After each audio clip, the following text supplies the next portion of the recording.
Someone said, when you get the chance, have you heard about any rumors, people saying Lauren Daigle being an esotericist? Something about her concerts and songs? I'm gonna be completely honest with you. I don't know what that word is. I do know that there's people that get real weird about worship and they're like, oh, it's repetitive and it's new age. I think some of that stuff's cap. I think worship has always been repetitive. And so if that's where that's going, I don't know. They're like it's spell casting or whatever. Yeah. So having said that, no, I have no idea what you're talking about. I can't name you one Lauren Daigle record. I have no idea what she sounds like. I have no idea what her songs are about. I don't know anything about any of her stuff. So, no, I haven't heard about it.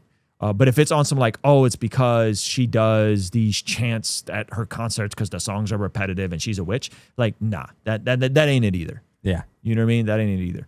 Here's the thing. I will say this, and I don't mean to harp too long on this before I move on. Go back to the Lauren Daigle thing. There is a bias, a strong bias, and I understand where it comes from because I think it's a tough time to be alive. And when you see people that are like successful and claiming to love Jesus, there's an instant bias built in that something's up over there. And listen, I don't know Lauren Daigle, but like I see it happen to like Phil and Brandon Lake. I don't know Brandon Lake very well. I would like to think I know Phil. I've hung out with them multiple times.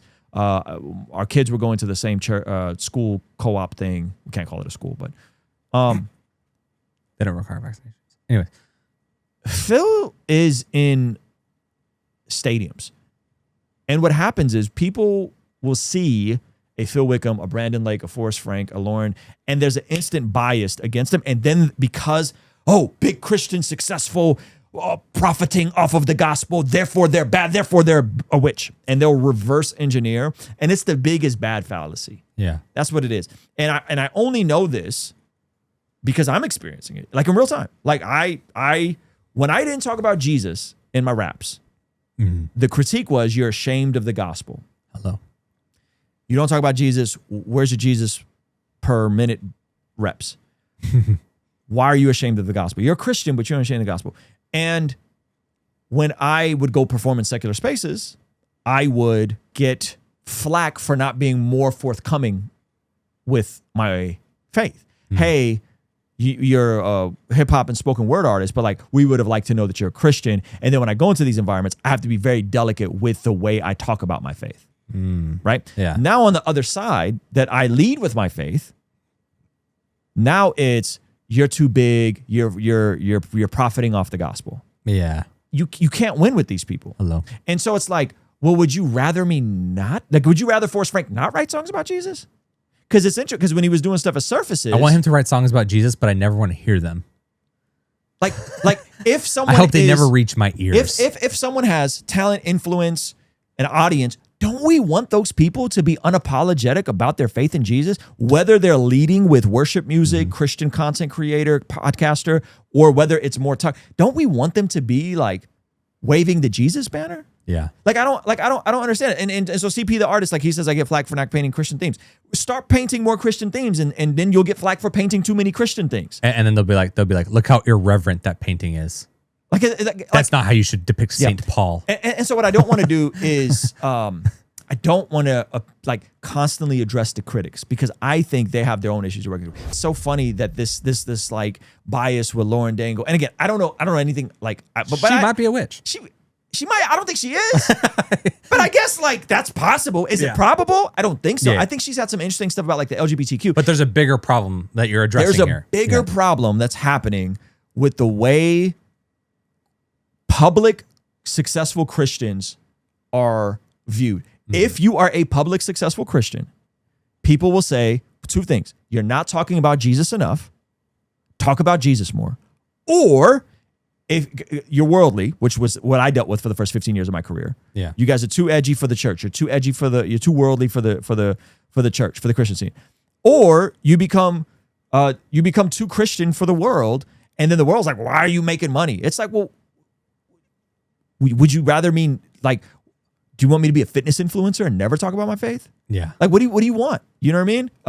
So that's the frustrating part is this idea that everyone who's successful as a Christian is somehow finessing, fleecing, cheating, lying, grifting. Yeah. You know, and like the entire thing hinges on an appeal to motive fallacy because you think you know what's in that person's heart. Mm-hmm. I don't know what's in Lauren's heart. Yeah. I would like to think she's not a witch. Same. Right?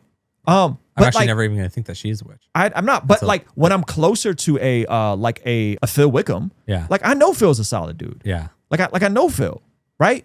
And so it's like I understand the tension of not wanting Christian celebrity. Like I get it.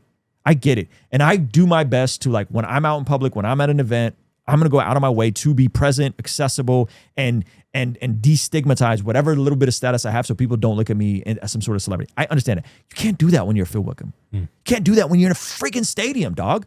Yeah.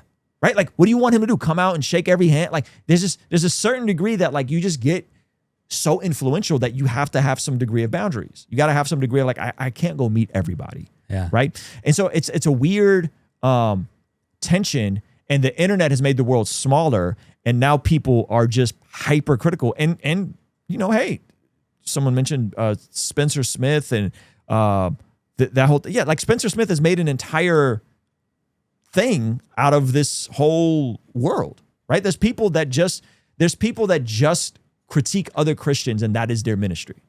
And I'm not saying Christians are without critique. Listen, there's all sorts of stuff you can critique. But when critique behavior and not motives. Yeah. Like, you don't know Phil's motives. You don't know Forrest Frank's motives. You don't know Lauren's motives. You don't know these people's motives.